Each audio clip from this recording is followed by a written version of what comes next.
Shamarranii hordoftoota YouTube chaanalii keenyaa mi'a akkam jirtu nagaa keessanii nagayaa fi jaalallee qabannee bakkuma jirtanitti isiniif yaa baay'atu jecha guyyaa har'aas immoo viidiyoo biroo qabadheetiin isiniif dhufee jira. Egaa viidiyoo darbe irratti akkuma isinitti himee yaada yookiin astaatii keessan koomentii irratti naaf barreessaa isiniin jedheen ture. Akka carraatee immoo koomentiin nagalaatii cufamee ittiin milkoomne jechuudha.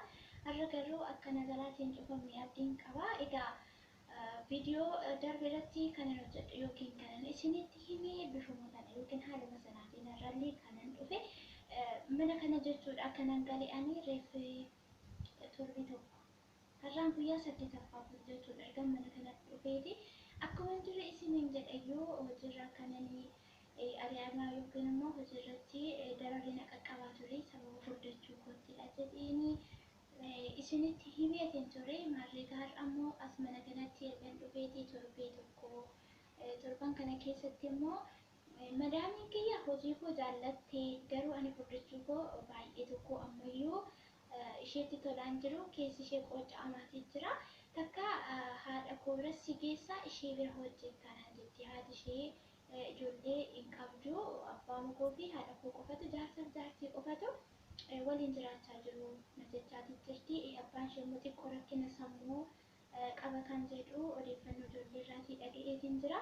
Ofii isheefis immoo na barbaaddee jirti. Ani hojii nan jaalladha baay'ees waan an hojjedhuudhaa fi bakka isheen illee baay'ee tokko ajaa'ibsiifatti. Amma kana furdattee akkamitti gadi buuti akkamitti ol baate kan jedhu baay'ee tokko isheetti gaaffii ta'eetii jira. Bakka isheen na ajajje sanatti ani saganteetti dursee waan argamuudhaaf anis hojii waan an jaalladhuuf kanan bahee fi hojiifidha. Wanta akkasii na mudata jedhee yaadeen hin beeku. Garuu kun mudannoo hin jedhamu.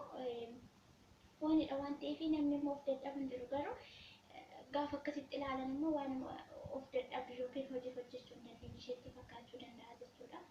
Kanaaf egaa hordoftoota keenya wanta isinitti immoo barbaadu har'a mana kanaaf akkuma isiniin jedheera guyyaa 8ffaa kooti har'a isiniin jedheera. Egaa akkuma beekamu uffanni saraatinootaa fi bitamu uffata yuunifoormiidha. Saraatinota isheen kan mana kanaatti qabdu amma kan isaanii uffatanii jiranii uffata yuunifoormiidha jechuudha. Yuunifoormii sun immoo anaan immoo naa ta'uu didee saayiziin kooyyuu hin jiru. Saayiziin kooyyuu hin jiru. Achi uffata isheen naaf kennitee isinitti agarsiisa. Suura akkasittiin isinitti agarsiisa. Uffadhees immoo maal akka fakkaatu isinitti agarsiisa. Takka kan uffattes foqarraa gadi hin jetti. Takka immoo kan uffadhu jetti. Waan mana gootu wallaalte deemis naan jechuu poolisa wallaalti. Hojii kooyya baay'ee jaallattee hamma saraatiin yoo 2-3 hojjetan an hojjechuu nan danda'a. Galanni rabbii fi haa ta'u fayyaa waan hin qabuudhaaf kanaaf mee uffata isheen naaf itti isinitti agarsiisaatii haga xumura viidiyoo kanaatti na hordofaa isiniin jedha. Na waliin jira.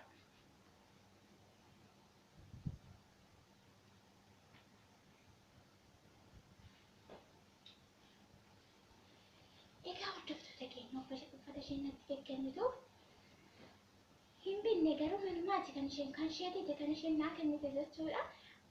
Anaan garuu wanti na dhibe wanti na kofalchiise ani furdadhe ani kun ishee aarse kun ishee gube kun ishee aarsee kan isheen kan kiyya duuba kooti ilaalte kan ishee duuba ishee eenyutu ilaalame kan ishee kanatti shan deebi'a. Kana hin sobde jechuuf isinillee manaa qabaachuu dandeessu kan akkasii jechuudha. Kanaaf kun wanta walsomni wala shamni wal bira dabarru miti.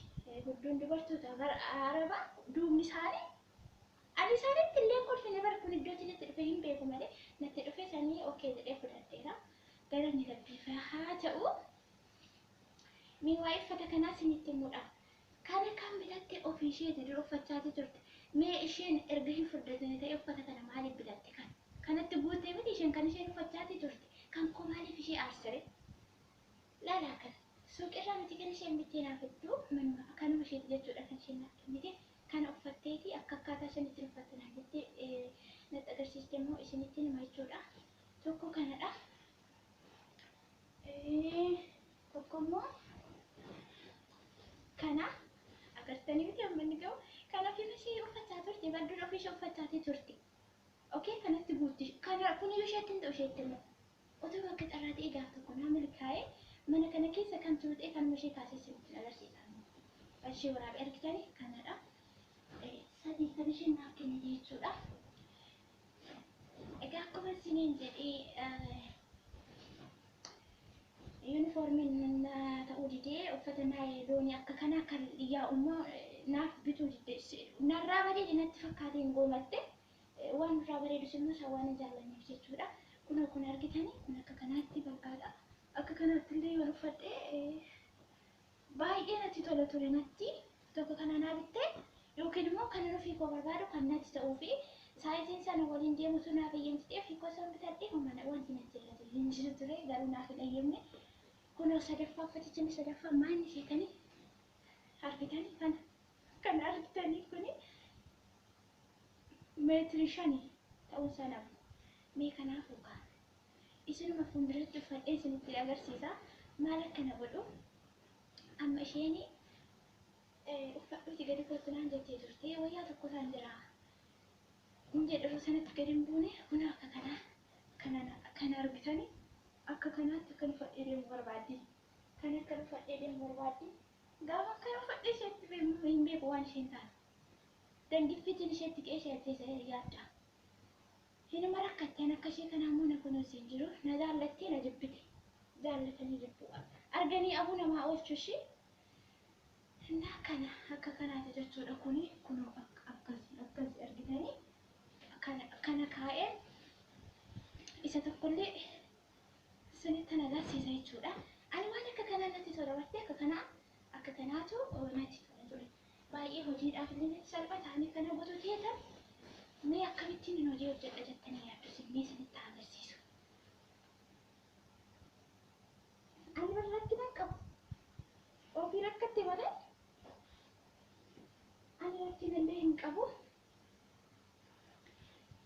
Rifeensa keetiiti immoo shaffane naan jettee biyya nani jiru kana keessatti rifeensa illee shaffananii hin jiru garuu isheen maaliif akkasii hin argitanii kan narraa hafee bar ani amma kana illee narraa hin hafee isheen immoo kanumatti moottee kana uffachaa turti kana argitanii akkasitti akka hin deemu barbaadde jechuudha akka kanaa barbaadde mee qabisii kana uffadhee gaafa fooqirra gadi bu'e immoo yoo narraa bareedha ammoo sa'aarte mee maal isheef ta'e waanuma jettanii yaada qabdin waan isheef ta'u kan itti sammuu ishee boqotu tokko koomatti irratti na barreessaa. Ani illee achirraa dubbisee deebisaaf na deeggaraa na gargaaraa isin jechuu barbaadin argitanii akkasi kana kun isaa lammaffaa jechuudha. Ammayyuu tokko naafaa sadii kan isheen natti mee kan uffadhee akkamitti deema kan akkamitti deema mee ani kan jibbeeffan ani illee jibbe kan irratti wallumaan keenya qurxu bakka waan naftee uffadhee waan saayizii kooftee uffadhee tan hojjechuu danda'a kanaan achi narraa taa'ee jechuun kun waan mana jaanti malee saree ija dhiqanii kun immoo atakaruu ishee baay'eedha iyyuu atakaruu ishee baay'eedha ilaala kana immoo ara kun immoo beelloodha beelloo haa ta'u fustaanii haa ta'u kan uffadheen gadi bu'a bakka namoonni uffadhu gadi kottuu qabsiisiif kenna qabsiisiif ta'e naan jettitti kan uffadheen gadi bu'a ittuma yoo haa gubattu baqqallee gugubatti haa gubattu kuni beeltii yookaan saqqii qabas kan itti akkasittiin hidhatama ture isheen garuu hin hidhiin akkasumatti uffadhu naan jetti kan mee kan akkamitti uffadheen deemaan ilaaltanii kan akkamitti uffadheen deema kan akkasitti qabee deemamoo hojiin hojjettaami kana ilaalaa hin hidhiinii beeltii sarara baastee lafa keessetti jechuun kan akkasitti walitti dhabe hin bareedayyuu kan irraa lafa baastee keessetti akkasumatti uffadhu kottu itti kan ani immoo kaanirra kana wayyaa miti kun fustaanii kun beelloo diriyaa isa jedhamu keessaa tokko ta'uun sana wallee kan uffadheen gadi bu'ee qabbaneessa durayyuu guggubattee itti miti itti gugguba intaa viidiyoon koo har'aa kana fakkaata jireenya akka kanaa keessa jira viidiyoo kana yoo jaallattanii laayik godhaa sheer gochuun immoo hiriyoota keessa mirooraan gaafataniillee kana mudannoo qabu qabaatanii rakkachaa jiran jiraachuu danda'u anaaf illee fala ta'uu danda'u waan ta'eedhaaf wanta isinitti dhaga'ame yookaan immoo feelgotaan koomensii irratti barreessuu hin dagatinaa warroonni chaanaalii kanaatii fi haaraa taatan immoo sabskiraayib gochuun maatii ta'aa yoo jaallattan immoo laayikii godhaa chaanaalii kana guddisaaf kan guddina kiyyaati isiniin jedheera. Angaruu chaanaaliin irraa kotii banadheetan irratti hojjechuu barbaade yeroon hojii hojjedhu immoo akkaataatti hojii hojjedhu isiniif waraabee isinitti agarsiisa jechuudha. Akkattan araba garaa gubaa jiru hin gugubatte beektu. Ishee wanti biraan ishee gubne bakka kanatti ishee gube kanatti ishee gube bakka. Viidiyoon koorraa kana fakkaata. Hagammatti waan wajjin turtaniif guddaa galatoomaa lafa jirtanitti nagayaaf jaalala tokkummaan isiniif yaa baay'atu baay'ee.